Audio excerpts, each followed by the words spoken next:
धामों में सर्वश्रेष्ठ बद्रीनाथ धाम के कपाट आज सुबह ठीक 6 बजे श्रद्धालुओं के लिए खोल दिए गए हैं। धाम के कपाट खुलने के बाद श्रद्धालु बद्रीनाथ धाम के दर्शनों के लिए धाम में पहुंच रहे हैं। रावल अमरनाथ नमूदरी ने बद्रीनाथ धाम पर बद्रीनाथ की जो मूर्ति है उस पर लगे घृत कम्बल को निकाला और इसके बाद जो घृत कम्बल के प्रसाद को श्रद्धालुओं के बीच बांटा। अब आगामी 6 माह तक भगवान बद्री विशाल के दर्शनों के लिए तीर्थयात्री यहाँ पहुँचेंगे। दूर दूर से पहुँचे तीर्थयात्री देर रात से ही लाइन में खड़े हो गए थे। सुबह करीब 4 बजे से बद्रीनाथ मंदिर के कपाट खुलने की परंपरा शुरू हो गई थी। धर्माधिकारी रावल और बद्री केदार मंदिर समिति के अधिकारी बद्रीनाथ मंदिर परिसर में पहुंच गए थे और उसके बाद ठीक सुबह 6 बजे बद्रीनाथ धाम के कपाट रवि पुष्प योग में खोल दिए गए हैं। भगवान के स्त्री कपाट खुले, पूरी की पूरी पंचायतन जिसमें भगवान बद्रीनाथ जी बीच में बैठे हुए सरसब्ज थे घी में जो हमने देखा, और नारद जी पास में बैठे हुए देखे। लक्ष्मी जी बाहर लक्ष्मी मंदिर के और अभी भी बाहर आई हैं। कुबेर जी का प्रवेश मंदिर के अंदर हो रहा है। बस सुंदर तरीके से भगवान के स्त्री गात्र पर जो घी है वो हम स्वयं अभी अभी देख के आ रहे हैं। अगर जिस वर्ष घी सरसब्ज रहता है, यात्रा हमने बहुत सुंदर और देश की व्यवस्था बहुत सुंदर देखी, वो इस वर्ष भी हमें देखने को मिला।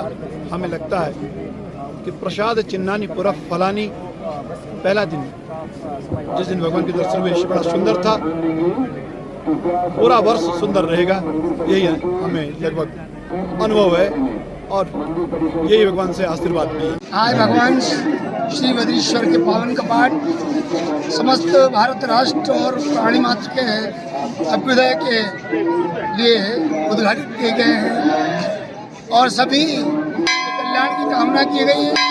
आज के बाद 6 मास पर्यंत लोग यहाँ पर भगवान के दर्शनों का लाभ प्राप्त कर सकेंगे और जो श्रद्धालु यहाँ पर आ रहे हैं दर्शन के लिए, उनसे मेरा आग्रह है वो पंक्तिबद्ध होकर के ही दर्शन करें और अनावश्यक बीच में ना आए, क्योंकि इससे व्यवस्था में गतिरोध उत्पन्न होता है और उससे आपके दर्शन में व्यवधान भी हो सकता है। इसलिए सभी से मेरा आग्रह है कि पंक्तिबद्ध होकर के ही दर्शन करेंगे और तदनंतर ही आपको पुण्य का संचय होगा। सभी का कल्याण हो, सभी का अभ्युदय हो, इसी भावना से ओतप्रोत होकर के भगवान से प्रार्थना करते हुए और आज भगवान के पावन कपाट सबके लिए उद्घाटित किए गए हैं। स्थानीय निवासी यहाँ बामनी 6 महीने हम यहाँ बामनी गांव में रहते हैं। 6 महीने हम पांडुकेश्वर में रहते हैं। 6 महीने कुबेर जी की पूजा पांडुकेश्वर में होती है। 6 महीने उद्धव जी और कुबेर जी की पूजा 6 महीने पांडुकेश्वर में होती है, जिसके साथ कपाट खोलने पर हम बद्रीनाथ आते हैं। यहीं जो लोग हम लोकल लोग हैं आज यहाँ बद्री विशाल के कपाट खोलने के उत्सव पर यहाँ पर उपस्थित हुए हैं और जितने भी यहाँ पर श्रद्धालु लोग आए हैं, भगवान बद्री विशाल से हम कामना करते हैं कि सभी की मनोकामना पूर्ण हो, सभी की बच्चे खुशहाली रहे, सभी की जीवन में खुशहाली रहे, हरा भरा रहे, सबकी यात्रा मंगलमय हो। धन्यवाद। बहुत ही शुभ दिन है और भगवान बद्री विशाल के कपाट आज खुल रहे हैं।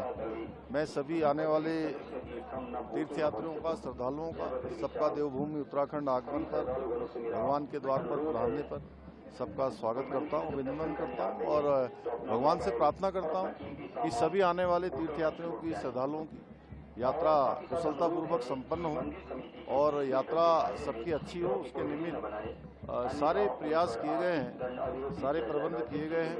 यहाँ की यात्रा 4 धाम यात्रा, हमारे पूरे धामों की यात्रा, सभी यात्राएं थोड़ा कठिनाई में होती है, लेकिन उसके बावजूद भी ये कोशिश की गई है कि यात्रा कम से कम कठिनाई हो, यात्रा सुरक्षित हो। उस निमित्त सभी विभागों की समीक्षा भी की गई है और लगातार समीक्षा की जा रही है। सर, डेवलपमेंट वर्क को लेकर थोड़ा बताइए जी। अभी यहाँ पे भी काफ़ी डेवलपमेंट वर्क देखने को मिल रहा है, कहाँ तक पहुँचा, कब तक कंप्लीट होगा?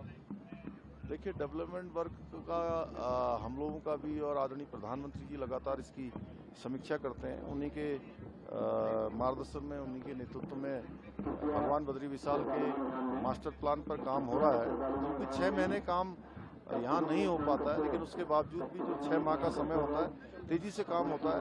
और ये डेवलपमेंट वर्क पूरा होने पर आप देख भी रहे होंगे बदला बदला सा आपको यहाँ पर दिखाई दे रहा है। जब ये पूरा काम हो जाएगा तो ये पूरी भगवान बद्री विशाल की नगरी बहुत सुंदर होगी और आध्यात्मिक रूप से हमारे सभी तीर्थयात्री पर्यटकों के लिए एक अच्छा स्थान जो उनके हमेशा उनके लिए जो है उनके स्मरण में रहेगा। जोशीमठ में लोग आ रहे हैं, जोशीमठ में वापस लोग आ रहे हैं। कल आज कपाट खुल रहे हैं, आज कपाट खुले हैं भगवान के। और कल हमने जो भारत सरकार से, आदरणीय प्रधानमंत्री जी से, आदरणीय गृह मंत्री जी से जो निवेदन किया था कि जोशीमठ के नवनिर्माण और पुनर्निर्माण के लिए, वहाँ की सुरक्षा कामों के लिए, अनेक जो विकास के काम है उनके लिए हमको जो है धनराशि दी जाए। 1700 करोड़ रुपए की धनराशि स्वीकृत हुई है, जिसकी पहली किस्त इस वर्ष की 292 करोड़ रुपए की कल जारी हो गई है। मैं आदरणीय प्रधानमंत्री जी का और गृह मंत्री जी का धन्यवाद करता हूँ। सुरक्षा ट्रेड बंद कर दिए गए, सब सुरक्षा, सब सारे प्रबंध है। आकाश जैसा, वायु जैसी मन, भूमि से आकाश तक आनंद ही आनंद है। जब भगवान अवतार लेते हैं तो वैसा ही माहौल हो जाता है। आज ऐसा ही माहौल बद्रीनारायण में। जो जाए बद्री कभू ना आवे उतरी, और जो आवे उतरी तो कभू ना रहे दरिद्री। जो भगवान बद्रीनारायण का दर्शन करता है उसको मोक्ष प्राप्त होता है, तो किन्हीं प्रारब्ध बस कर्म काल में आ जाता है, तो कभी दरिद्री नहीं रहता। बोलो बद्रीनारायण भगवान की जय। अगर आप ये वीडियो YouTube पर देख रहे हैं तो हमारे चैनल को सब्सक्राइब करें और बेल आइकन को दबाना ना भूलें। अगर आप Facebook पर ये वीडियो देख रहे हैं तो हमारे पेज को लाइक करें।